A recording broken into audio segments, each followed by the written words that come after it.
السلام عليكم ورحمة الله وبركاته، عشاق الساحرة المستديرة وعشاق النادي الأهلي في كل مكان. لو أنت أول مرة تشاهدنا ما تنساش تشترك بالقناة وتفعل زر الجرس ليصلك كل جديد.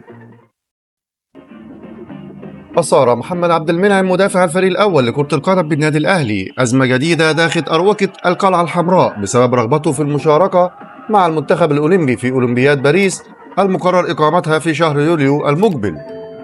محمد عبد المنعم اعترض على رفض الجهاز الفني للأهلي بقيادة مارسيل كولر على مشاركته في الأولمبياد لحاجته إليه في مباريات الدوري.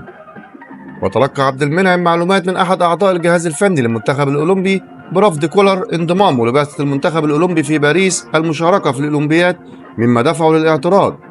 ويرغب عبد المنعم في الظهور بأولمبياد باريس بسبب استعداده لتلقي عدة عروض للرحيل عن الأهلي في نهاية الموسم، إذ تعتبر مشاركته في الأولمبياد أمرا مهما للغاية في ملف احترافه، نظرا لمتابعة جميع أندية أوروبا مباريات الأولمبياد لاكتشاف المواهب. وتلقى محمد عبد المنعم عدة عروض خارجية خلال الفترة الماضية، إلا أن اللاعب يترقب وصول عروض جديدة حال مشاركته في أولمبياد باريس.